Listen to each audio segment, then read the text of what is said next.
तो देखिए स्टूडेंट्स, आज अपन समझने जा रहे हैं प्रोडक्शन बजट। और प्रोडक्शन बजट के लिए माइंड में पहले कुछ चीजें डालने की जरूरत है कि आपको एक ट्रेडिंग अकाउंट को समझना चाहिए पहले। देखो ट्रेडिंग में हम क्या क्या लिखते हैं, ओपनिंग स्टॉक यहाँ लिखते हैं, क्लोजिंग स्टॉक यहाँ लिखते हैं, सेल यहाँ लिखते हैं और परचेज यहाँ लिखते हैं। अब या तो चीज हम परचेज करेंगे और या हम प्रोडक्शन करेंगे, दो ही तरीके हैं चीज खरीद लाने के। तो या तो खरीदो या बनाओ।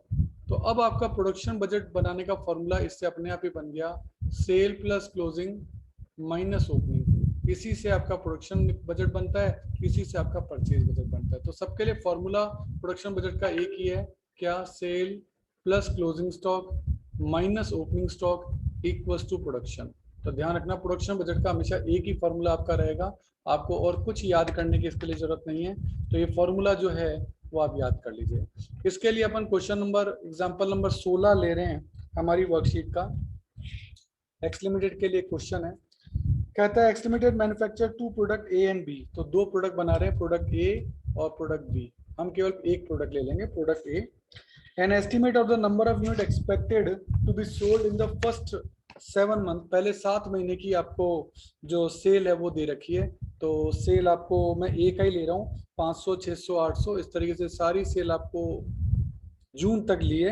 पर जुलाई की मैं आपको कहूंगा कि आप जुलाई की लिख लो, क्योंकि वो आपके काम आएगी। तो इसने क्योंकि बजट जून तक के बनाने को कहा, इसलिए इसने जून तक ही लिया है। वैसे जुलाई की समझाने के लिए मैं लिख रहा हूँ। और जुलाई की सेल आपकी है 1000 की, ये काम आएगी हमारे। प्रोडक्ट बी को भी अपन नहीं देख रहे हैं। It is anticipated that there will be no work in progress at the end of any month. Finish good equal to half the anticipated sale for next month will be in stock. अगले महीने की cell का आधा आप closing stock रखना चाहते हैं। क्या कह रहा है? अगले महीने की सेल का आधा। अगले महीने की सेल है 600, 600 का आधा आप क्लोजिंग स्टॉक, ये क्लोजिंग स्टॉक है। क्योंकि फॉर्मूला अपना सेल प्लस क्लोजिंग स्टॉक, तो ये सेल और क्लोजिंग स्टॉक को ऐड कर रहे हैं, है ना। तो क्लोजिंग स्टॉक हम कितना रखना चाहते हैं? अगले महीने की सेल का आधा। तो 600 का आधा 300, 800 का आधा 400, 1000 का आधा 500, 1200 का आधा 600, 1200 का आधा 600, और इसीलिए मैंने यहाँ 1000 लिखा, 1000 का आधा 500। इस तरीके से हमारे सारे क्लोजिंग स्टॉक हो गए। क्लोजिंग स्टॉक सभी कैलकुलेट आपने कर लिए, सारे क्लोजिंग स्टॉक आपके कैलकुलेट हो गए।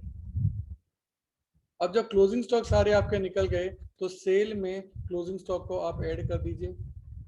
आप चाहो तो अभी ऐड मत भी करो तो भी चलेगा। लेस करेंगे अपन ओपनिंग स्टॉक।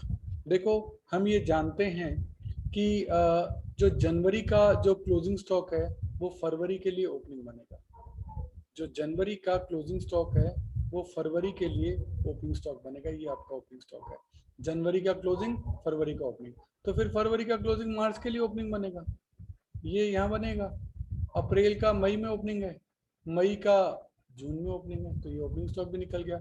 अब आप इसको 300 प्लस 500 800, 800 में से 250 गए, आ गया 550। ऐसे ही 400 प्लस 600 1000, 1000 में से 300 गए 700। इस तरीके से आप सबका प्रोडक्शन जो है वो इजीली निकाल सकते हैं।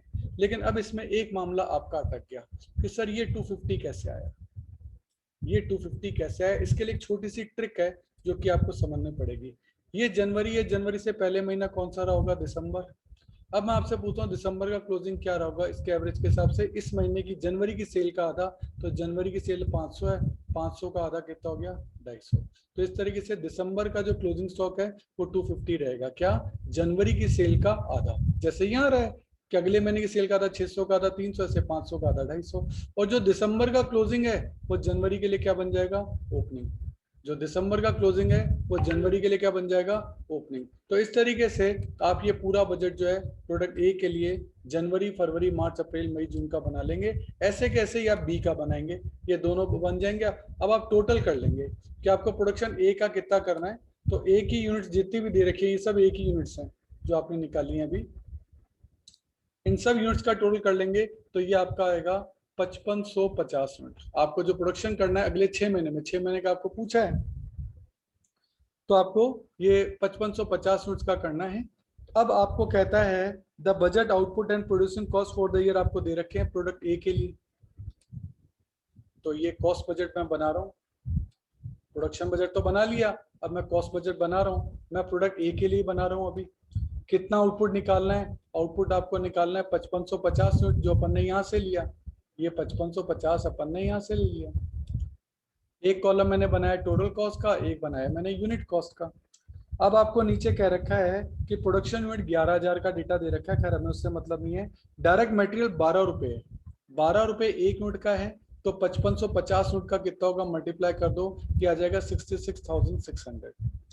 फिर डायरेक्ट वेजेस 5 रुपए एक यूनिट का है, तो 5550 यूनिट का कितना होगा, ये आ गया 27,750। फिर अदर मैन्युफैक्चरिंग ओवरहेड आपको दे रखे हैं, टोटल मिला के दे रखे हैं 33,000। टोटल आपको दे रखे हैं 33,000, ये समझने की जरूरत है। टोटल आपको दिए हैं 33,000, और ये 33,000 जो है 11,000 यूनिट पर है, वहां लिखा हुआ है 11,000 यूनिट, तो एक यूनिट का हो गया 3 रुपए, तो ये एक यूनिट का आ गया 3 रुपए। तो बताओ 5550 यूनिट का कितना होगा, 16,650। तो इससे हमको भी ये पता लग गया कि एक ही 5550 यूनिट बनाने में direct material, direct wages and manufacturing charges का खर्चा कुल मिलाकर आपकी फैक्ट्री कॉस्ट कितनी लगेगी, वो सारी है जो है वो अपन ने कैलकुलेट कर ली। यहाँ अजम्पशन हमने एक लिया है कि मैन्युफैक्चरिंग चार्जेस जो कि हमने ये कैलकुलेट किए हैं, इनको वेरिएबल माना है। अगर इनको फिक्स मान लेते तो इनमें कोई चेंज होता ही नहीं, लेकिन हमने इनको वेरिएबल मान के जो है कैलकुलेट किया। तो इस तरीके से अपन ने जैसे ए का कैलकुलेट किया है, सेम इसी तरीके से आप जो है वो बी का भी कैलकुलेट जो है कर सकते हो, और उसकी प्रोडक्शन कॉस्ट जो है वो इजीली निकाल सकते हो।